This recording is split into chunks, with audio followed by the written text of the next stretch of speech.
정신과를 가서 상담을 하고 불면증 약을 받았어요. 4시간 있다가 눈을 떴으면 내가 포만감이 있어야 되잖아요. 잠을 잔. 잠에 대한 만족감. 많이 없어요. 그냥 눈이 떠지고 또 약을 하나 먹으면 또 가고. 내가 나한테 질문을 했어요. 이렇게 산을 타면서 살 건가? 죽을 건가? 그러면 가장 하고 싶은 게 네가 뭔가? 그걸 내가 대답을 하더라고요. 자연과 같이 살고 싶다. 가슴이 막 두근두근, 날마다 두근두근 거리는 거예요. 행복해서. 누군가가 나한테 어떤 신이 계시다면 너 이렇게 살아. 이게 마지막 너한테 주는 기회야 라고 했던 것 같아요.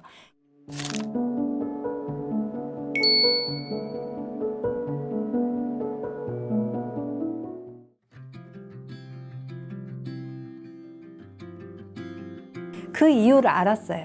왜냐면 잠을 못 자고 불면증, 왜냐면 뭐 망상도 있고 막 공황장애가 온 사람들 보면은 밤새 고민을 하고 3시, 4시가 되면은 창문을 열게 되더라고요. 왜냐면 이걸 끝내고 싶어요. 이 고통을. 이 고통이 몸이 아파서가 아니라 뭔지 모르는 그 막 뻥한 막 그 고통을 끝내고 싶어서 창문을 이렇게 열어보는 거예요. 우리 집이 8층이었는데 친구한테 내가 잠을 못 자. 그랬더니 야 그때는 다 못 자. 이 나이는 이렇게 말해 다. 못 자니까 밥도 못 먹으면 아 이거 배가 덜 고팠다 야. 배고프면 다 먹어. 근데 밥을 굶고 보면 제가 키가 160인데 37kg, 6kg까지 빠졌었어요. 그러니까 얼마나 독하게 빠졌겠어요. 근데 왜 잠을 못 자고 굶는데도 침대에 막 이렇게 막 묶여져 있는 것처럼 있는데 왜 이렇게 눈빛은 반짝거려요? 그 이유는 뭔가요? 내 눈빛이 너무 초롱초롱해요. 밥을 굶으니까. 굶고 안 자는데도. 그러니까 배가 부르면 졸린 것 같아요. 제가 그때 느꼈어요. 아, 많이 먹으면 자는구나. 굶고 안 자는데 눈빛이 막 초롱초롱 막 빛나는 거예요. 그리고 아기를 따로 잤는데 데리고 잤어요. 내가 어떻게 될까 봐. 데리고 잤고 남편은 없고 애들은 대학생이라 나가 있고. 이런 상태에서 살다가 문 밖에 나가는 일을 하고 싶어서 그래서 정신병원을 갔어요. 정신과를 가서 상담을 하고 불면증 약을 받았어요. 그래서 이제 수면제를 받아서 먹는데 이게 4시간이 돼요. 효과가 정확히 1분도 안 틀려요. 4시간 후에 눈 딱 떠지는 거예요. 그럼 또 하나를 또 먹어요. 그럼 또 4시간 있다 눈이 탁 떠져요. 먹으면 잠이 오고. 자요. 그냥 이게 기절인지 자는 건지는 모르겠어요. 근데 4시간 있다가 눈을 떴으면 내가 포만감이 있어야 되잖아요. 잠을 잔. 잠에 대한 만족감. 많이 없어요. 그냥 눈이 떠지고 또 약을 하나 먹으면 또 가고. 이건 또 아닌 거예요. 잠을 잔 느낌이 아니라는 거죠. 잠을 잔 그 느낌이 하나도 몸에서 만족이 없어요. 그래서 잠을 이제 약을 안 먹기로 했어요. 내가 스스로. 안 잔 거랑 똑같으니까 내가. 제가 몸이 고단해지면 어떨까를 생각을 했어요. 그래서 밖으로 나갔어요. 그래서 등산하기 시작했어요. 대한민국에 등산 다 했어요. 제가 그때. 새벽 3시에 출발해가지고 뭐 봉화 어디 막 4시간 가가지고. 근데 걸음이 걸려요? 4시간 가서 거기서 조금씩 가기 시작했어요. 근데 다리가 막 달달달 떨리고. 근데도 문 밖으로 나간 것이 나한테는 엄청난 용기였어요. 이거는 아무나 모를 거예요 아마. 엄청 힘들다 하더라고요. 음악도 나가는 집 거를 해본 사람만 알아요. 이 현관문을 열고 나가는 게 너무너무 힘들어요. 근데 그거를 등산을 한번 해보고자 하고 내 몸을 그때 김재동 씨가 자기가 등산을 하는 이유는 너 한번 네가 어디까지 고통을 참는지 해보자고 하고 한다는 거를 TV에서 나오더라고. 그래서 그럼 너도 한번 힘들어 보자.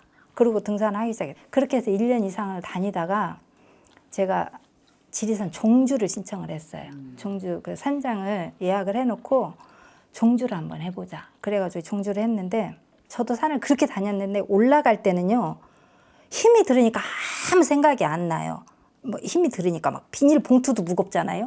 올라갈 때는 올라가서 거기에서 산장에서 자고 능선을 걷는데 제가 그 생각이 들더라고요. 그때 계속 등산만 하고 살 건가? 그러면 산을 좋아한다고 좋아해서 간 게 아니라 힘이 들라고 갔어요. 그렇게 하면 내가 잘까 싶어서. 그래가지고 갔는데 내가 나한테 질문을 했어요. 이렇게 산을 타면서 살 건가? 죽을 건가? 그러면 가장 하고 싶은 게 네가 뭔가? 지금 여기서 하고 싶은 게 뭔가 딱 하나만 얘기를 해라. 정말 어떤 신의 계시처럼 내가 나한테 물어봤는데 그걸 내가 대답을 하더라고요. 자연과 같이 살고 싶다. 내가 많이 죽는다면 그러면 나한테 한 달쯤, 1년쯤 산다 그러면 자연 속에 숲속에서 살든가 어디 자연에서 한번 살아보고 싶다라는 그래서 저희가 땅이 좀 있었어요. 시골에. 차도 안 다니는. 거기 가서 집을 제가 짓기 시작했어요. 내려와서. 지리산 종주를 하고 그 답을 그래서 이 답이 내가 여기에서 남편이 가자마자 답이 왔으면 얼마나 좋았겠어요. 그럼 빨랐잖아요. 근데 인간은 그런 것 같아요. 겪을 만큼 다 겪고 고통이 끝까지 가고 답을 하나 주는 것 같아요. 제가 문 밖을 나간 답, 또 문 밖을 나가서 막 그렇게 막 온갖 산을 뭐 인제 전봉산까지 어디까지 하면 또 하나 이렇게 주는 것 같아요. 그리고 나서 제가 그 땅에다가 집을 짓기 시작했어요. 근데 제가 포크레인을 합니까? 인부를 합니까? 목수를 합니까? 근데 그 건축 자재하는 데를 찾아갔어요. 시골인데 내가 돈이 넉넉하지 않으니 어디다 맡기지 못한다. 내가 직영으로 하겠다. 사람을 일일이 사서. 그러니 이 공정별로 사람을 소개해달라 그랬어요. 장비를 사서 땅을 파고 해가지고 집을 짓기 시작했어요. 그래서 집을 건축을 제가 했어요. 집을 지었어요. 남편도 없이. 근데 제가 감각은 있더라고요. 이게 그러니까 내가 전문가는 아니라 공정은 몰라도 감각은 있더라고요. 색깔 맞추는 거, 타일 예쁜 거 고르는 거 뭐 이런 거 있잖아요. 그래가지고 예쁘게 집을 지었어요. 그랬더니 소문에 소문을 타가지고 다른 데서 사람들이 집을 보러 오는데 차도 안 다녔어요. 비포장이고 막 걸어 올라가 차 밑에 놓고 걸어 올라가고 무당이라고 소문도 났고 산속에다 집을 짓고 그렇지. 기도하러 올라갔다. 무당이 거기다가 집 짓고 산다고 누가 그 무당이 있다던데 이 집이냐고 찾아온 사람도 있었고요. 정보로. 또 어디는 어디 먼 데서 왔는데 집이 너무 예쁘다고 들었다고 혹시 미대 나와가지고 미대 나와서 건축하신다는 분이 여기가 맞냐고도 그래가지고 집 짓는 사람이래요. 근데 그 집을 보러 왔다면서 그렇게 왔던 사람도 있고 똑같이 새벽에 산을 갔을 때나 집을 지을 때나 새벽에 나가서 이제 집을 만약에 목수나 뭐 이렇게 하고 집을 한 며칠 일주일 일을 해요. 그러면 텀이 다음 공정까지 있잖아요. 그럼 그때는 쉬고 제가 자재를 보러 다녔어요. 그러면 정원수를 보러 다녔고 돌담을 좋아해서 돌담을 꼭 쌓고 싶어서 돌을 보러 다녔고 근데 이게 너무너무 행복한 거예요. 이게 너무 행복했겠다, 너무 진짜. 행복한 거예요. 누워만 그리고 있을 때 하고는 집을 짓는 말할 문도 수 안 달아가지고 이렇게 와. 있는데 스트루플 요만한 거 하나 깔아놓고 거기서 자면서 그러니까 막 고라니도 들어오고요. 막 집에 막 툭툭해서 보면 고라니가 와 있고 거기서 그렇게 하면서 제가 집을 지었는데 그 집을 짓는다는 게 창의적인 것도 있지만 뭔가 내가 성취하는 거 있잖아요. 하나하나 만들어져 가는 거. 그거에 대한 엄청난 이열이 있었어요. 그거에. 내가 전공하지는 않았는데도 내가 재능이 있다는 걸 알았어요. 왜냐면 난 열이면 열, 100이면 100 솔직히 말해서 여자들이 할 수 없다라고 봐요. 그거를. 나같이 50살이 된 사람이 어느 날 거기에 들어가서 그냥 나무만 우거진 잡목만 있는 데다 이걸 파 제껴서 집을 짓는다. 아무도 나는 쉽지 않다고 저도 생각을 하거든요. 새벽 4시 일어나서 내가 돌을 쌓고 있고 나무를 옮겨 심고 있고 꽃을 심고 하는데 가슴이 막 두근두근 날마다 두근두근 거리는 거예요. 행복해서. 이게 설레임이 내일 또 무엇이 어떻게 될지에 대한 그 설레임이 우리 집이 그렇게 해서 탄생을 했거든요. 그리고 나니까는 어떤 사람이 정원이 예쁘다고 자기 집 정원을 싹 엎어서 좀 해달라고 해서 견적 뽑아서 그것도 해줬고요. 이야. 그러다 보니까 제가 거기에 내가 멈춰서 지리산 그 능선에서 나한테 무엇인가 내가 답을 내렸지만 누군가가 나한테 어떤 신이 계시다면 너 이렇게 살아 이게 마지막 너한테 주는 기회야 라고 했던 것 같아요. 그리고 나서 저는 갱년기를 극복을 했고 거기에서 10년을 살았는데요. 지금 12년 차, 13년 차인데 고기 빼고 다 해먹거든요. 고기 빼고 다 심어서 해먹는데 그게 너무 행복할 수가 없어요. 정말 씨를 뿌려서 내가 만들어서 내가 먹었다는. 근데 제가 그걸 알았어요. 이 우울증 뭐 이런 거 있잖아요. 좋은 거를 먹어서 이게 양분이 되는 게 아니라 내 마음인 것 같아요. 지금 내가 이거 좋은 거 먹잖아? 막, 이거 솔직한 거 아까도 말씀하셨듯이 지금 내 마음에 내가 지금 거짓말 안 하잖아? 솔직하잖아? 맞아요. 이런 거 있잖아요. 막 이러면서 내가 행복해지는 거예요. 몸이 좋아지는 거예요. 그러면서 수면제 안 먹고 이러면서 점점 지금 살이 엄청 붙은 거예요. 지금 되게 보기 좋아요. 저요? 네. 지금 살이 그렇게 해서 반짝반짝하고. 붙으면서 애들 이제 그런 와중에 애들 컸고 그리고 막내가 대학교를 다녔고 저는 대부분이 다 뭐 혹독하게 치른다고 하지만 저는 그 상황에 딱 겹쳤어요.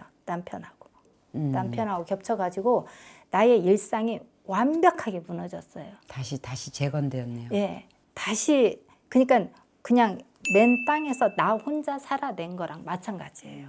그렇게 살았는데 지금 남편은 마치 자기가 뭐 이렇게 저기 해가지고 많이 도와준 것처럼 어쩌다 한마디씩 해놓고 도와준 것처럼 말하는. 에라이 얘기를 남편도 아까 그 아드님한테 바라시는 것처럼 우리 딸 고생했다는 말 한마디 듣고 싶을 수도 있어요. 그렇게 해서 거기도 마음고생이 얼마나 심했겠어요. 예, 그러기까지는 울기도 많이 울었고요. 그렇지요. 집을 지면서 인부들하고 부딪히는 것도 많잖아요. 사람하고 같이 일을 한다는 게. 그래서 좀 갱년기를 이렇게 만난 사람들한테 저는 좀 다 혹독할 거예요, 분명히. 근데 그런 사람들한테 저는 가만히 있지 말고 분명히 이유를 찾아서 문 밖을 나가야 되더라고요. 거기까지가 근데 문 진짜 열기가 힘든데. 사람들은 2m잖아, 1m. 이 현관문 열고 나가기가 정말 힘들어요. 차라리 뛰어내리는 게 빨라요. 글쎄요, 그렇다 그러더라고요. 네.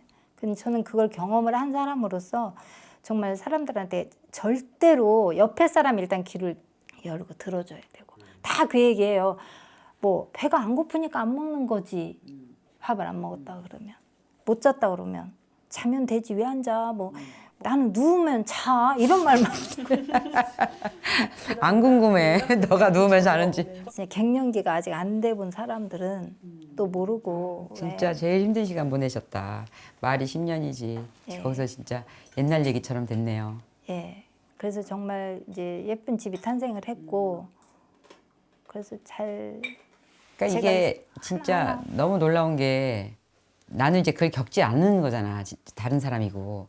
근데 그거를 이제 나는 이제 쉽게 이게 말로만 이래도 쉽게 이제 다르게 해석할 수가 있게 되거든.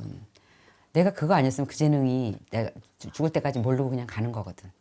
나한테 그런 잠재력이 있다라는 거는 그런 진짜 시련이 아니면 내가 거기서 그거를 내 집을 지어야 될 이유도 없었고 그걸 지으면서 내가 이렇게 설레고 기쁜 일을 찾은 거잖아. 죽을 때까지 그거 못 찾고 가는 사람도 많거든요. 그러니까 정말 좋은 일이죠. 근데 그게 너무 이게 진짜 포장지가 안에 선물은 선물인데 이 포장지가 너무 험해서 그걸 절대 선물이라고 못 느끼는 게 함정이라고 그러잖아요. 근데 결국은 그걸 열고 나면 내가 이렇게 나였네를 꺼내는 거고 근데 그게 자아 실현이고 그게 영혼의 목적을 실현하는 거고 내가 태어나진 이유가 되는 거지. 근데 그렇게 찾아가는 거는 그게 이제 부모가 됐든지 또 그 자식이 됐든지 남편이 됐든지 그렇게 뭔가 이렇게 막 진짜 세게 오는 그런 고통 속에서 맞아. 오는 것 같아요. 그 끝까지 겪어야 거기에서 실마리가 하나 주더라고요. 하나 이거 한번 해볼래? 이렇게. 그러니까 값지지. 한 번에 쫙 나타나는 거 말고 너무 좋다. 그러니까 다 겪고 나는 것 같아요. 예. 그러니까 이렇게 젊은 사람들도 막 지금 아까 힘들다고 힘들었다고 이렇게 하잖아요. 그러니까 힘이 들어야 힘이 그냥 본인만 아는 거야. 그 힘의 척도는 본인만 아는 거야.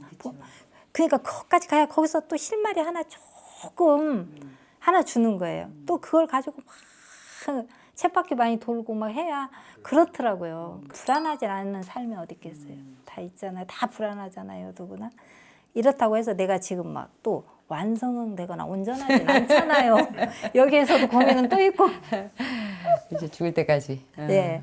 죽을 때까지 하잖아요. 근데 진짜 그래서 어른들한테는 함부로 하지 말라는 게 우리는 두루두루 산전수전 많이 겪었다. 어떤 그 83세 할아버지 내가 얘기했지. 그냥 나이는 허투루 먹는 게 아니다. 그런 말이 이제 그 각자의 삶에서 진짜 겪은 것들은 함부로 말할 수 있는 게 아닌 것 같아. 거기에서 지혜로 오기도 하고. 아우 정말 근데 그 말이 맞는 것 같아요. 그건 정말 비교할 수 있는 무게가 아니라 자기만 아는 네, 거라. 자기만 그렇더라고요. 저는 그게 제일 힘들었어요. 현관문을 여는 거. 그렇지. 진짜 그래, 거기에서 시작점이. 그 정신과를 가는 것이 현관문 첫 번째였었어요. 열고 나가서 병원을 가서 수면제를 갖고 와서 그게 이제 첫 번째였어요. 그 약을 안 먹었으면 어떻게 됐을지 몰라요. 그러니까 저분도 마찬가지지. 그거 어쨌든 회사 배 뛰어나가서 네이버 찾아서 검색해서 어쨌든 가서 그 대나무 숲을 찾아가는 것까지가 그러니까 우리가 살게 이렇게 세팅돼 있나 봐. 사는 쪽으로. 그렇죠. 그지? 죽으라는 쪽으로 세팅돼 있잖아요. 그러니까 이게 진짜 죽어서 죽음을 결정하는 사람들은 어마어마한 거야. 그러니까. 그러니까 이게 이혼도 그렇다. 이혼도 입으로 막 맨날 이혼한다 사람 평생 아직도 이혼한다고 말만 하는 거야. 그리고 막 찌질하게 늙어가 그냥 결혼한다 그러고 그냥 이렇게 하는 거지. 왜냐면 또 경제적인 것 때문에 뭐 국민연금 이런 것 때문에 또 이렇게 서로 또 복잡해지니까 그냥 결혼 형태로 한다 뭐 이렇게. 그러니까 이게 그만큼 어려운 거야. 그게 쉽게 말을 하는 게 아니라 하고는 싶은 거야. 그런데 그렇게 한 번 맺어진 인연이 그렇게 끊어지는 게 진짜 이혼을 한 사람들은 정말 대단한 거야. 어마어마한 일을 겪은 거지. 인연이 이렇게 끊어지기가 진짜 어려운 거야. 그러니까 우리 목숨도 아주 그냥 계속 어떻게든지 사는 방향 쪽으로 가나 봐. 그러니까 이혼보다 사는 게 쉬우니까. 그게 쉽지. 그게 쉬우니까 사는 거지. 이혼이 더 어려우니까. 그리고 그 이혼 이후에 그 삶 또한 또 더 두려움으로 그래. 느끼니까 그런 거야. 맞아요. 과연 그것도 좀 옳은가 싶기도 하고. 그게 참 모질더라고. 삶이요. 그러니까 우리 애들이라고 해서 우리의 아이들이라고 해서 걔네들이라고 해서 탄탄대로만 걷겠느냐고요. 그렇죠? 다 비슷하게 사는 거잖아요. 자기 나름대로 무게를 다 지고. 근데 참 그 모진 삶을 그래서 요새 젊은 저기들이 애기를 안 낳는가 봐요. 너는 고생하지 말라고. 다 고생은 하잖아요. 하여튼 젊든 어쩌든. 그래서 참 저는 그렇더라고요. 그거를 그러니까 자기만의 방식으로 이겨내야 되는 것 같아. 이렇게. 그래서 나 이렇게 젊은 사람들 보면 까마득해. 언제 사냐. 난 너무 좋아. 이만큼 사는 게 너무 좋은 거예요. 그러니까 누구는 막 10년만 젊었으면 막 이러거든. 내가 진짜냐? 내가 그러지. 왜 늙어서는 자꾸 젊음을 그려해? 그 사람이 그때 그 시절에 잘 살았냐? 기쁘게 살았냐? 아니거든. 그러니까 지금 이게 돌아가지 못하는 그거 얘기를 하는 거지. 안타까워서. 근데 나이 들어서 정말 편안하고 좋은 것들이 많거든요. 그러니까 갱년기 얘기 나서 그런데 제가 며칠 전에도 저희 그 사무실 가다가 가기 전에 그 마트가 하나 있어가지고 마트에 들어갔는데 갑자기 이제 그 마트에서 알아보신 분이 3명이 있었어요. 근데 경님! 네. 경님! 그래서 그 마트에서 3명이 신기하는데 한 분이 딱 지나가다 갑자기 붙잡고 오시더라고. 그러면 제가 이렇게 눈물이 글썽글썽 하시더라고요. 근데 이야기를 이런 케이스를 진짜 많이 들었는데 제가 지금까지 한 30명, 50명 사이 정도 들은 것 같아요. 진짜 많이 들었어요. 또 뭐였냐면 자기가 그 한 몇 달 전까지만 해도 집 밖을 못 나왔다. 침대만 누워 있었. 똑같은 얘기예요. 이게 다 갱년기 증상 이런 게 있나 싶기도 한데 우울증하고 같이 왔을 때. 침대밖에 못 누워 있었는데 근데 그러다가 에린님 영상 보면서 자기가 그냥 뭔가 요리라도 해보고 싶어서 요리를 하게 됐대. 설명티를 안 먹고 요리를 하다 보니까 갑자기 몸에서 힘이 나더래.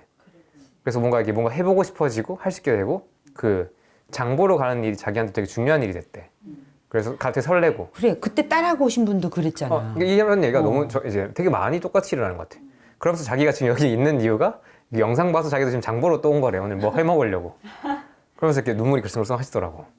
너 요새 스타벅스 가잖아. 스타벅스 가서 컴퓨터 놓고 뭐 쓰잖아? 너한테 오려고 사연 쓰는 거야. 그 집밥 출연하려고 사연 쓰는 중이야. 젊은 사람들이 감히 그 생각지도 못하는 그 갱년기가 오는 힘듦이 있어요. 그러겠죠. 예, 여러 가지. 왜냐하면 몸이 지금 힘들고 음식이 안 땡기고 만이 아니라 세상 나쁜 건 다 끌어다 놓고 내일이잖아요. 젊어서 뭐 그때 너 나한테 그렇게 했지 막 시어머니가 그랬지 막 그러니까 심리적인 게 같이 오는구나. 예, 이게. 그렇게 같이 와요. 그러면서 나를 최대한으로 힘들게 하는 거예요. 그게 정말 지옥이지, 지옥. 예. 그렇지. 그게 지옥이에요. 그렇게 오더라고요. 이게 같이. 어쩌면 그래서 갱년기도 대비가 좀 필요하겠네요. 그러니까 그 시기는 다 오잖아요. 어떻게 어쩔 수 없이. 그렇지. 그런데 그 갱년기를 글쎄. 그러니까 내 말은 그러니까 막 대비한다기보다는 그래서 우리는 다 늙고 병들잖아요. 근데 그거를 막 막자 이렇게 싸우자가 아니라. 받아들이는 근데 거야. 내가 늙고 병드는 저속 노화를 얘기하듯이 뭐. 그러니까 늙고 병드는 시점을 좀 더 안전하게 보낼 수 있게 그런 것들을 내가 준비할 수 있는 게 뭐가 있을까라는 갑자기 생각이 들었어요. 저는. 예를 들어서 그냥 본질적으로는 결국에는 이제 갱년기의 기본적인 특징 중 하나는 여성 호르몬 같은 것들이 되게 많이 떨어진다. 이전에 있었던 것들이 막 이제 갑자기 떨어진다잖아요. 그러면서 일어나는 다양한 신체적 물리적 변화들이 기본이잖아요. 근데 그때 그것만 있는 게 아니라 그 시기쯤에 또 이제 두 번째는 어떤 사회적인 관계적인 어떤 변화들. 아, 그래요. 그게 제일 커. 근데 그것들이 그거랑 같이 같이 맞물려 오는 거야. 그리고 또 이제 세 번째까지 같이 있는 건 자식들이 그때 그거지, 사춘기야. 그거지. 그래서 자식도 지금 만취 상태야. 또 그때 남편과 또는 배우자와의 관계가 또 엉망이 되면 이제 총체적인 이제 혼란 속으로 들어가는 시기가 딱 그때가 맞아요. 그러겠다. 요즘은 또 정년 짧아지니까 계속 커리어 속에서의 위기도 더 클 것 같고. 내 상태가 그렇기 때문에 모든 관계가 그런 관계만 창출해. 그거가 문제야. 그러니까 이거랑 맞물렸다라고 하기에는 보기는 그러니까 내가 지금 나를 너무 미워하고 막 나를 혐오하고 막 모든 게 싫을 때 그때 다른 사람의 관계도 똑같이 일어나는 거지. 내가 그 창조하는 거라서. 그래서 반대로 내가 다시 거기서 헤어나올 때는 다른 사람하고 같이 좋아지는 거야. 그게 진짜 슬픈 얘기일 수도 있고 기쁜 얘기일 수도 있는 건데 그러니까 어딘가에서 자꾸 그런 얘기들을 해주는 게 그러니까 그 사람한테 희망적일 수 있는 거 그냥 딴 게 아니야. 그냥 이렇게 간단한 음식 이렇게 진짜 맛있는 거 먹게끔 해주고 그다음에 그 사람한테 이제 몸의 변화를 본인이 느낄 수 있게끔 하는 거. 그래서 어쨌든 내가 볼 때는 이 음식이 감정을 제일 빨리 느끼게 한다는 거에 진짜 완전 동의하거든요. 그거는 이제 부정하기 힘들죠. 음식을 어떤 걸 먹었냐 해서 내가 라면 먹고 3시간 뒤에 기분이 좋을 거라고 생각을 하면은 아 그럼 내가 지금 왜 이렇게 갑자기 슬프지? 그러면 그 짜장면 먹고 왔지 이렇게 되는 거거든. 맞거든 나는. 그런 얘기를 하는 사람 없었잖아. 우리 할 때 웃기고 내가 갖다 붙인다 그러고. 그런데 이제 이렇게 해서 겸이 채널이 자꾸 커지고 이렇게 영향력이 있어지고 그리고 이렇게 젊은 사람들도 이렇게 관심 있어지고 막 여기를 오고 싶어 하고 여기 오고 싶은 이유가 뭐야? 음식을 좋은 거를 진짜 만드는 걸 진짜 보고 체험해보고 나도 한번 바뀔 희망을 갖는 거 아니야? 그잖아. 그리고 진짜 그런 일들이 지금 일어나잖아. 그런 거를 진짜 지금 막 다양하게 일어나는 것 같아. 그런데 그게 이제 수혜자라고 생각하잖아요. 내가 첫 번째 수혜자, 나도. 수혜자여가 고맙다고 먹튀 안 하고 편지 쓴 거잖아. 근데 그 수혜자인 사람이 결국은 다른 사람한테 수혜를 할 수 있는 사람이 되더라고. 그래서 내가 이 집밥을 하고 나면 힘이 나나 봐. 그 새싹들을 또 보는 느낌이라. 그래서 너무 좋아. 그래서 너무 좋아요. 그리고 내가 저 나이를 생각해 보면, 야, 난 저렇게 진짜 그런 생각도 못 했던 저렇게 처리 안 들었었고. 이 나이 때는 맞아. 그렇다면은 요즘 사람들이 진짜 많이 고민을 하고 진짜 나에 대해서 내가 뭘 행복한지 불행한지 그 더 훨씬 살핀다. 우리는 살핀다는 말이 없었고 살피고 있으면은 진짜 저기 뭐 호강에 겨웠다고 그렇게 말을 하고 아무도 동조하지 않았어. 근데 요즘 사람들의 그 핵심이 지금 내가 나한테 좀 잘해줘야 되는 거 아닌가? 그래. 이렇게 많이. 똑똑한 거예요. 그죠? 네. 저도 아까 처음에 만나서 그 얘기했어. 그게 갱년기 대비야. 맞아. 최고의 갱년기 대비야. 맞아. 그렇지 않니? 언젠가 알 거 미리 일찍 아는 거잖아요. 그러면 내 주위에 갱년기를 혹독하게 할 그런 관계들을 자꾸 창조를 안 하거든.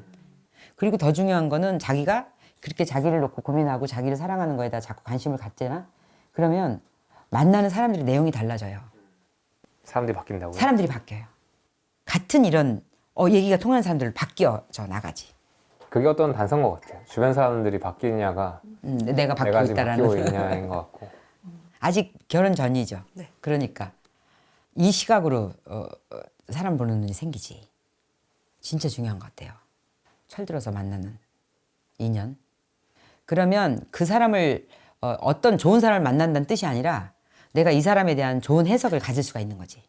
자꾸 계속 어리게 머물러 있으면 계속 슬프고 짜증나고 나한테 안 해주고 막 이렇게 막 뭐 속상한 거로만 해석을 한다면 내가 성장해서 똑같은 사람이랑 결혼을 했다면 그러면 그럴 수도 있지. 그럼 저 사람이 저래서 그렇구나. 저게 부족하구나. 그렇게 바뀌는 거지. 그러면 진짜 그게 혁명이지. 진짜 좋은 사람, 나한테 잘해줄 사람을 얼마나 잘해줄 사람이 나는 없다고 생각하거든. 엄마밖에 없어요. 엄마밖에 없어. 엄마. 엄마 짱. 엄마 짱이야. 엄마 최고. 아니 진짜 그런 남자 있을 것 같아요? 없어요. 없어. 그리고 그거는 컨템퍼러리야. 일시적으로 막 호르몬이 막 나올 때 얘기고 그게 진짜 평생을 길게 산다는 거는 정말 같이 성장하지 않으면 이게 너무 사랑스럽다고 짜증이 나거든. 내가 언제까지 저래야 되는지 쟤를 받아줘야 되나 이렇게 되거든. 그래서 그게 같이 되려면 그고난을 같이 겪어야 되거든. 외롭게 아주 치열하게. 근데 내가 준비가 돼 있으면 그 겪지. 의미를 아니까. 근데 그런 것 같아요. 그래서 부러워 자기 32살이 지금의 32살이 나는 괜찮은데 아무 문제 없는데 뭐 사는 게 뭐 다 그런 거 아니야? 이렇게 하는 사람이 제일 무섭지. 문제 자체를 인식 못하는 거지. 그죠? 무슨 그럴 것 같죠. 맞아요. 다 있어 문제는. 얼마 전에 저희 요가 선생님이 요가 수련 중에 명언을 많이 주시거든요. 근데 그분은 되게 수련을 많이 하신 분이에요. 근데 그분이 뭐 하시다가 중간 하신 말씀이 내가 다 안다고 생각할 때가 이제 여러분들이 끝났을 때입니다. 그때 여러분들이 진짜 이제 마탱이 갔다 이런 얘기 하시더라고. 그래. 그래서 진짜 안도감이 들었던 게 이제 저는 아직 뭔가 내가 모른다는 걸 너무 알고 있고 내가 부족하다 이런 것들을 계속 느끼고 있잖아요. 그래서 계속 뭔가 바꾸고 싶은 거잖아. 계속 알고 싶고. 근데 오히려 반대로 저도 제가 만나면서 조금 위험하다 느끼는 분들은 나는 이제 다 알고 있어. 너는 이렇게 이걸 들으면 돼. 또는 난 이렇게 알고 있고 난 정답이야. 난 잘 살았어. 이렇게 있는 분들이 좀 저 만나면 이제 위험하게 느껴지고 오히려 나이가 많이 드셨고 성취를 했지만 그런 분들 또 다른 분들은 성취를 너무 많이 했고 돈도 이미 다 벌었고 이런 사람들인데 이런 사람들이 나한테 와서 계속 물어봐. 이건 어떻게 되는 거야? 어떻게 해야 돼? 그러니까 계속 뭔가 배우려고 하고 그럼 자기 이거 해보겠다. 계속 바꾸는 사람들이 있더라고. 이게 딱 갈리는 것 같아요. 당연히 후자가 계속해서 고치고 성장해 나가고 전자는 계속 스토리만 강화해 나가는 느낌인 것 같아요. 모르니까 알고 있다고 하는 걸까 아닐까요? 아니까 모른다고 하고 모르니까 안다고 모르니까 하는 것 안다. 같아요. 사실은 안다고 할 수 없잖아요, 뭐든. 그러니까 어른분들 중에 가까이 하고 싶지 않고 뭐 이런 분들도 있는 반면에 아 진짜 저분들은 내가 계속 얘기를 듣고 싶고 조언을 구하고 싶고 근데 이런 분들을 제가 이렇게 보니까 약간 좀 호기심이 많으신 것 같아요. 계속 배우려고 하는 태도 그다음에 계속 무언가를 이렇게 추구하는 것 이렇게 좋은 긍정적인 의미로 그런 분들이 되게 현명하고 약간 이제 그런 그리고 느낌이 나이 잘 안 따지고 그 너 몇 살이야? 너 몇 살이야? 위치나 나이 잘 안 따지고 반대로 좀 어려운 분들은 지위가 있는데 내가 뭐가 있는 데서 되게 뻣뻣함이 나오면서 문제가 생기더라고. 그것도 좀 위험한 것 같아. 나도 반대로 이제 스스로 자기 검열할 때 저보다 진짜 젊은 친구들이 보게 되잖아요. 신기한 건 이제 20대가 나보다 많이 어린 친구들이 되고 있는 게 신기한데 제가 보기에는 다 친구 같거든요. 애들한테 또 뭐 요즘 세상 어떻게 돌아가는지 너무 궁금하고 근데 이제 그게 끝나는 순간이 내가 늙을 때인가 싶기도 해요. 갑자기 되는 건. 그리고 에린님이 되게 재밌는 건 이제 저는 에린님의 어떤 가장 많이 본 사람이잖아요. 저는 에린님이 제 또래 친구 누구보다 얘기하는 거 재밌어요. 그러니까 이 사람을 얘기하는 게 저는 제가 지금 알고 있는 지구상에서 얘기하는 게 제일 재밌는 사람 중에 한 명. 그리고 또 다른 사람 한 명이 주한 교수님. 그러니까 이 나이 드신 분들, 저의 부모님 나이 또래들이잖아요. 근데 제일 재밌어. 그리고 반대로 그분들 딱 공통점이 딱 그거더라고. 계속해서 배우고, 계속 성장하고, 그리고 뭐 위아래 없고, 그리고 장난기도 많고, 세상에 대한 그 사랑도 많고. 근데 또 재밌는 건 또 엄격함도 있어요. 근데 그 안에 이게 막 말랑말랑하기만 한 거 아니고, 거기 안에 선도 다 있으신 것 같고. 그러니까 그거를 같이 다루는 게 되게 어려운 것 같아요. 그렇지. 그 단단함과 유연함을 같이 가지고 있는 게 인생의 게임이지 그냥 유연하기만 하다 뭐 단단하기만 하다는 아니고 그게 그건 것 같아. 그러니까 사랑인 거냐 사랑이 아닌 거에 대한 분별이 있는 거야. 사랑인 거엔 다 내어줘. 무조건 져줘도 돼. 근데 사랑이 아닌 거에 나를 내어주진 않아. 남용되는 거거든. 그러니까 무슨 말이냐면 결과가 안 좋아. 그러니까 우리 딸 같은 경우도 이렇게 와. 그럼 엄마 저 밥 먹고 갈게요. 그래, 그래라. 그러면서 갔는데 설거지가 이렇게 밥 먹은 거 이렇게 저기 설거지 그릇에 있어. 그러면 경진아 X표 2,000개 이제 금지. 식사 금지. 왜냐면은 그래 와서 먹은 것만도 고마워. 아니거든. 야, 그럼 엄마 죄송해요. 제가 설거지 시간이 없었어요. 시간이 2분도 안 걸리거든. 2분도. 그거 설거지할 시간 있으면 그날은 밥도 먹지 말어. 그냥 너네 집서 그냥 김밥 사 먹어. 그냥 그러지. 근데 그게 맞아요. 밥 먹는 거 설거지는 먹으면서 이거는 마음의 문제지. 그거는 시간의 문제라 행동의 문제가 아니거든. 마음의 문제인데 그건 애티튜드의 문제이기 때문에 그럼 X표 2,000개 그러면 이제 딱 알아듣지. 남의 집이잖아. 동네에서 나가서 월세 살고 있거든요. 지금 따님과의 관계 얘기하는 거예요. 동네 나가서 이제 월세 살고 있어. 혼자 사는데 우리는 뭐 지가 어차피 밥벌이가 되는 애니까 딱 경제적으로 분리해서 내가 맨날 하는 얘기가 야 우리 소송까지는 가지 않게 좋게 헤어지자 맨날 그러고선 말하자면 쫓은 건데 그게 맞지. 왜냐면 나랑 길게 가야 되잖아. 진짜 좋은 친구를 가려면. 근데 와서 여기서 여름에 샤워하고 갔다가 샤워 갔는데 그냥 장식용으로 몇 개 사는 비치 타월 같은 거 있잖아. 목욕탕 호텔에 있는 거. 우린 그거 쓰는 거 아니야. 그냥 서랍에 넣어놓는 거지.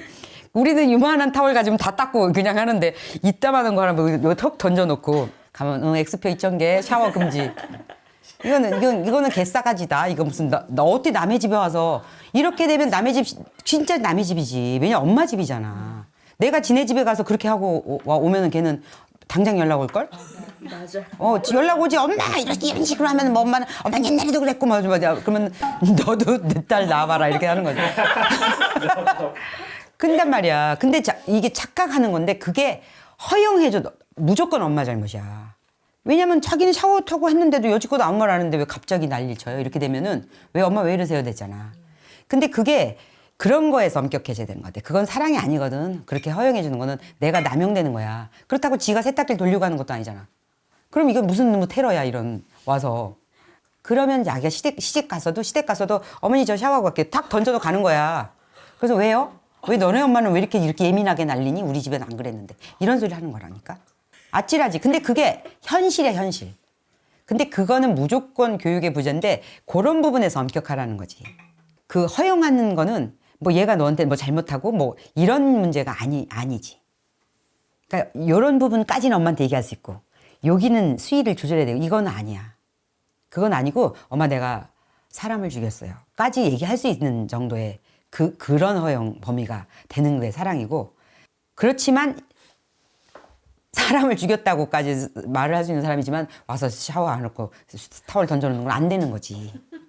그게 말이 안 맞는 게 아니라 그게 나는 좋은 관계 위해서 하다고 생각해. 그래서 그게 저절로 되는 애는 우리 아들 같은 경우는 저절로 돼.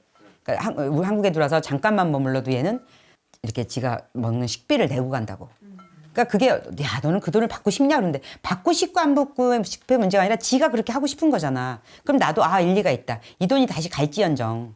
야 우리 딸은 오죽하니 쫓겨났겠니. 여기 냉장고에 사흘 장 볼 거 오리고기 뭐 이렇게 써놔. 그러면 이제 장 볼 때 이거 추가하라 이거지. 그러면은 사오지.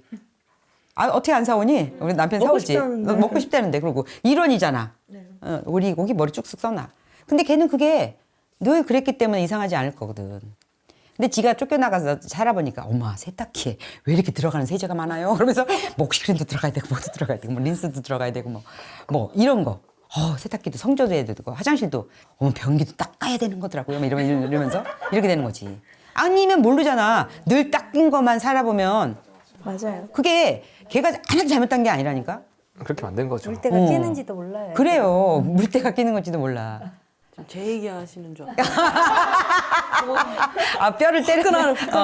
그러니까 그런데 화장실은 항상 깨끗한 줄 알더라고요. 그런 시각을 엄마가 안 주면 모른단 말이야. 근데 내가 우리 친정에 가서 결혼해 가서 이제 어쩌고 저쩌고 이제 뭐 송소방이 뭐 어쩌고 저쩌고 얘기를 하면은 우리 엄마는 항상 똑같은 얘기를 했어. 거기는 얼마나 할 얘기가 많겠니. 송서방은 얼마나 너를 두고 하고 싶은 얘기가 많겠니. 그래서 끝이야. 걔는 할 말 없어서 얘기를 안 하겠니. 딱 그거거든. 진짜 그게 나를 돌아놓고 보기도 객관적으로 보기 어렵지만 딸이라는 애를 놓고 어머나 걔는 그 집은 왜 그렇다니. 걔 왜 그러냐가 아니라 걔는 입이 없어서 말을 안 하겠니. 그러니까 너도 걔 못지 않다. 이제 그 소리지. 그래서 뭐 더 이상의 말이 진도가 안 나가는 거야. 못 알아들었었어?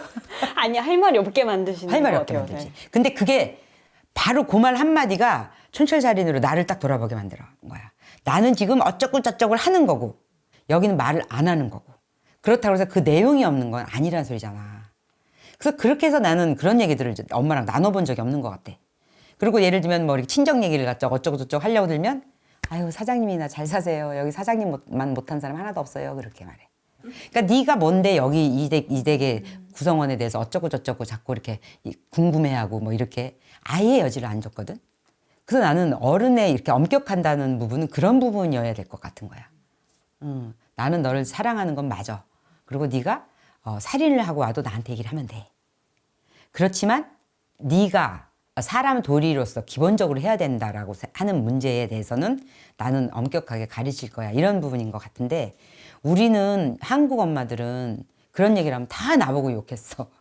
차라리 집 방을 내주고 월세를 좀 받지 그러니 뭐 이러고 이렇게 하고 차라리 돈을 좀 내라고 그러지 그러는데 그런 문제가 아니잖아. 내가 내 돈을 아끼려고 나가라는 게 아니잖아. 그렇기도 하고 오히려 또 엄마는 딸하고 동일시하기 때문에 내가 얘를 내보내면 비용이 들잖아. 안 써도 되는 집에 방이 있는데 안 써도 되는 집세 내야지 월세 내야지.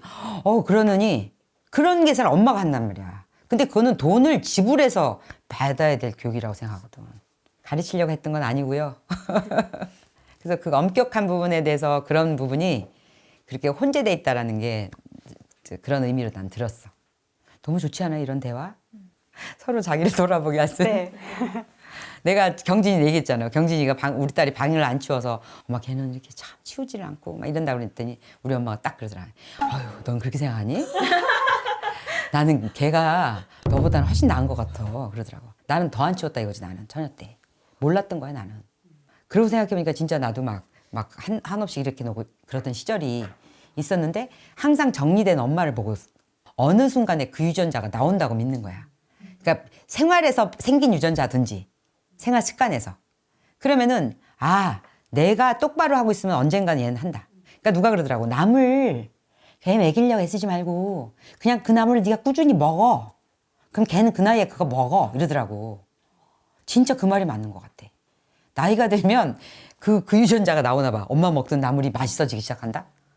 근데 엄마 닮아간다는 말이 무슨 말인지 조금씩 실감이 되는 게 뭐 MBTI로 말하면 뭐 J형이라고 계획형이라고 엄청 계획적이고 빈틈없이 사시는 엄마의 그게 일하는 여성으로서 아이의 진짜 뭐 밥까지 디저트까지 다 항상 챙겨놓고 가셔가지고 저는 사실 뭘 이렇게 배달 음식을 시켜 먹어본 적이 잘 없어요 살면서.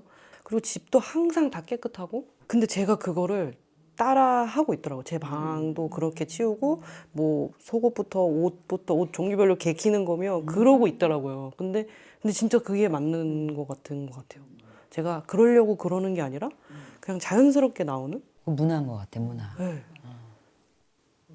근데 저는 그런 스타일이에요. 저는 든 생각이 저도 우리 엄마 생각하고 있었는데 저희 어머니는 딱 이런 스타일인데 어머니 진짜 존중해 주시고 방임 스타일이에요. 근데 좋은 거는 어머니께서 모범적인 걸 많이 보이세요. 근데 그중에 어느 것도 어머니 강조한 적은 없어. 근데 저는 되게 재밌는 건 아까랑 똑같이 내가 살아가다가 갑자기 그걸 하고 있어. 저희 어머니가 집에서 슬리퍼 신으라 했거든요. 근데 또 예린님도 저한테 치마 신으면 좋다는 말씀하셨는데 어머니 똑같이 어렸을 때부터 슬리퍼 신으라고 했고 자취하는 집 오실 때마다 슬리퍼 있으면 좋다는 말을 계속 하셔요. 근데 이제 강요하진 않아. 근데 어느 순간 내가 슬리퍼를 신어봐. 좋구나. 신어보고 그렇게 계속 이제 부모님이 만들어 놓은 그런 좋은 습관들의 레퍼토리가 있으면 걔들이 이렇게 나쁜 기억 없이 존재하고 있고 나는 때가 됐을 때 그거를 이렇게 떠올리거나 내가 먼저 필요할 때 그걸 잡아가는 것 같아. 그게 무서운 파워인 것 같아. 그죠? 그러니까 이게 어렸을 때 0세부터 3세까지인가? 그게 이제 그 집안의 분위기와 부모님을 온전히 다 다운로딩을 한다는 얘기를 어디서 들은 것 같아요. 아이가 그게 이제 살면서 다 드러나는 건데 그런 게 맞는 것 같아요. 진짜 부모님을 보고 아이가 부모님이 하는 언행과 집안의 분위기와 그런 문화적인 게 다 다운로드가 돼서 그게 이제 성인이 됐을 때 부모님처럼 살고 있는 듯한 느낌이 조금씩 드는 것 같기도 해요. 집 나와서 이제 살아보니까 집에 있을 때는 저도 엄마가 다 하시니까 저는 뭐 집안일에 대해서는 사실 별로 하진 않잖아요. 근데 TV를 보다가 쿠션 같은 거 막 흐트러져 있는 채로 그냥 내 방에 들어오잖아요. 그리고 뭐 밖에 나갔다 오면은 신발 같은 것도 그걸 막 가지런히 해서 놓고 들어오진 않았었는데 어느새 내가 이제 집에 나와서 살다 보니까 엄마가 하던 행동을 똑같이 하고 있는 거예요. 원래 엄마 아빠랑 같이 살 때는 나는 그런 거 한 적이 없는데 내가 나와서 사니까 막 소파 정리하고 있고 뭐 신발 정리하고 있고 맨날 뭐가 삐뚤어져 있으면은 틀어진 게 좋냐고 하면서 엄마가 이거를 바로 잡고 가세요. 그럼 난 삐뚤어진 게 좋은데 삐뚤어진 게 요즘에는 그런 게 유행이야 막 이러면서 너가 진짜 나와. 왜 이런 게 좀 너무 똑바른 거 답답하잖아 약간 이러면서. 근데 나와서 사니까 제가 진짜 똑같이 하고 있고 아까 말씀하신 그 음식 같은 것도 있잖아요. 뭐 엄마가 어렸을 때 해주시던 뭐 시래기국이나 뭐 이런 거 그때는 맛있는지 모르고 먹는데 그냥 해주시던 거 똑같이 하고 있는 거예요. 그게 되게 신기하더라고요. 자기는 어떻게 사연을 썼어요? 저요? 네. 저는 그러니까 제가 지금 이제 작년까지 회사를 다니다가 이제 나온 상태인데 나왔을 때 제가 나오게 된 이유가 건강이 너무 악화가 돼서 그러니까 제가 이제 직종이 이제 광고 대행사에서 이제 아트로 이제 디자이너로 근무를 계속 했었어서 되게 이제 전쟁터예요, 사실. 되게 이제 뭐 잠을 드라마 보니까 진짜 아 대행사 어마어마하더라. 그 이보영 씨 주연 맞아요. 그거 삶인데 진짜 회의의 연속이고 밤 뭐 11시 12시 뭐 상관없고 그냥 그 데드라인까지 그 무언가를 이제 아웃풋을 내야 된다는 그런 프레셔가 항상 있고 그게 이제 한 프로젝트만이 아니라 여러 개가 오버랩되면 사실 동시다발로 이거 회의 준비하다가 저거 회의 준비하다가 하면서 계속 회의실 들어가고 막 이렇게 다르게 해야 되니까 저희 팀장님이 진짜 희대의 명언을 남기셨는데 야 인간이 좌뇌와 우뇌가 있어. 그러면 이쪽으로는 A 프로젝트 생각하고 이쪽으로는 B 프로젝트 생각해야 되지 않겠니? 이상한 소리 하시는 그래서 저희도 네 맞아요. 저희도 그래서 지금 무슨 소리 하시는지 그래서 일단 알겠습니다 이러고 좌뇌를 쓰라잖아. 그래서 아 알겠습니다 이러고 계속 그렇게 회사에서 거의 사육당하면서 맨날 저기 배민 진짜 VVIP 걸 아마 맨날 이제 야식 먹으면서 계속 이제 그냥 밤샘 작업을 하고 일을 하는 게 너무 일상이라 이제 프로젝트가 끝나고 정시 퇴근을 하는 시간이 날이 분명히 있는데 그런 건 진짜 뭐 얼마 안 되고 또 새로운 신규 프로젝트가 또 있고 그러니까 저희는 이제 경쟁 PT를 해서 거길 수주를 해야 그 일을 따서 받아와서 이제 해야 되는 거라 항상 경쟁 그놈의 경쟁 때문에 매번 그렇게 살다 보니까 이게 어느 순간 제가 이제 그래도 회사에서 다니면서 되게 뿌듯했던 거는 그래도 내가 뭔가를 이 사회에서 기여를 하고 내가 이런 거를 할 수 있고 이걸로 돈을 벌 수 있다는 거에 대한 자기 효능감 이런 게 좀 있었는데 어느 순간 이게 효능감이고 나버리고 제가 좀비가 돼 있는 거예요. 잠도 못 자고 음식도 맨날 그렇게 먹고 있고 그러다 보니까 이제 뭐 여성 호르몬 뭐 생리도 불규칙해지다가 끊기고 항상 화가 이렇게 많았던 것 같아요. 회사 다니면서 여기에 화가 항상 있어가지고 누가 이게 제가 풍선처럼 누가 이렇게 자꾸 이렇게 말 한마디 그냥 반을 한번 탁 했는데 이게 빵 터지는 거예요. 자꾸 제 안에서 하루에도 수십 번씩 무너지지만 무너짐과 이 뭔가 이렇게 뜨거운 열기가 항상 있어서 이게 표출을 할 수 있는 물리적인 시간도 주어지지 않는 거예요. 왜냐면 잠을 자면서 뇌도 휴식하고 몸이 휴식을 해야 되는데 그럴 시간도 없이 아침까지 일하다가 이제 야 다들 씻고 나와 이러면 이제 진짜 택시 타고 집에 가서 빨리 씻고 나가야 되거든요. 다시 또 일을 해야 되거든요. 그러니까 이게 무슨 정신으로 일을 했는지 모르게 계속 그렇게 살았던 거죠. 그러니까 그게 쌓이다 보니까 그 처음에 느꼈던 성취감과 자기 효능감과 그다음에 야 이거 재밌다 이런 이 한마디 들으려고 진짜 몇 주를 밤새고 일을 하는 건데 이 재밌다 소리를 들어도 이게 별로 이렇게 와닿지가 않는 거예요. 그래서 어차피 이게 100억짜리 따와도 뭐가 떨어지는 것도 아니고 내 월급은 그대로인데 뒷자리까지 참 거기서 되게 좀 현타가 많이 오면서 만약에 9 to 6였으면 그냥 일반 직장인도 너무 힘들지만 그 정도만 했어도 이렇게까지 올분이 차면서 했을까라는 심정도 있고 그래서 만약에 이제 그런 것들이 쌓이다 보니까 이제 야근을 하고 있는데 제가 이러다 죽겠는데 싶은 거예요. 그래서 옥상을 그렇게 많이 올라갔던 것 같아요. 너무 답답하니까 일하다가 어떻게 보면 이제 남들은 이제 담배 타임 그런 걸 갖는 시간에 저는 이제 올라가서 그냥 계속 이렇게 숨을 쉬었던 것 같아요. 그리고 이제 다 이제 빽빽한 도시잖아요. 그 전경을 보면서 이제 7년 달렸는데 앞으로 그러니까 30년 가까이 일한다고 했을 때 20몇 년은 어떻게 더 이렇게 일을 할 수가 있지? 나는 지금도 한계가 온 것 같은데 라는 게 너무 많이 왔어서 근데 되게 퇴사하기까지 좀 반년 정도 고민을 했던 것 같아요. 이게 사람이 살아도 사는 것 같지 않다라는 게 계속 오고 이제 아침에 출근할 때 한 3번 연달아 쓰러졌던 것 같아요. 그 해. 그래서 이게 자꾸 숨이 안 쉬어져서 이제 쌕쌕 소리 내면서 이제 지하철 중간에 이제 내려가지고 2정거장 더 가면 회사인데 여기 내려가지고 거기서 이제 숨을 계속 막 이러면서 숨을 막 안 쉬어져가지고 숨이 그 식은땀이 너무 많이 나고 그러니까 아예 그냥 땀으로 범벅이가 되는 거죠. 제가 그때 당시에 들었던 생각은 지금 빨리 가야 되는데 늦는데. 그러니까 제가 숨이 안 쉬어지는데도 회사에 빨리 나 들어가서 일을 해야 되는데 지금 지금 오전에 뭐 보고해야 될 게 있는데 큰일 났네. 근데 그 생각을 하면서 눈물이 나더라고요. 내가 지금 숨이 안 쉬어지고 헉헉대고 있고 말도 안 나오고 도와달라는 소리도 안 나오는데 머릿속에서는 그러고 있고 제 안에서는 계속 저한테 그런 말들을 하고 있는 거예요. 너 일해야 되는데 지금 뭐 하는 거지? 몸이 왜 이러지? 막 이러면서 어떻게 기어갔어요. 회사를 기어가서 또 일하다가 또 쓰러지고 계속 이제 회사에서는 안 쓰러졌는데 그 이제 출퇴근하는 길에 자꾸 이렇게 그러다 보니까 이게 근데 제가 그때 당시에도 이게 큰일인 줄은 몰랐거든요. 근데 나 죽어야겠다라는 생각이 들더라고요. 일하다가 밤에 진짜 한 2시인가? 새벽 2시인가? 일하는데 나 죽어야겠다. 이렇게는 살 그게 없는 것 같다.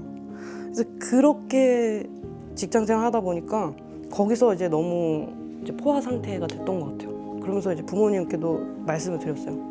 죄송한데 어떻게든 진짜 아버지 말씀대로 진짜 너 뭐 여기서도 못 살아남지 못하면 대한민국 어디서도 살아남지 못한다고 하셨거든요. 항상 그 말씀을 그 아빠가 그랬어요. 항상 아득바득 올라가라고. 그래서 그 아빠 말씀대로 그렇게 신입 때부터 그렇게 살았는데 죄송한데 제가 도저히 그렇게는 더는 못하겠다. 그러니까 저 좀 살려달라고.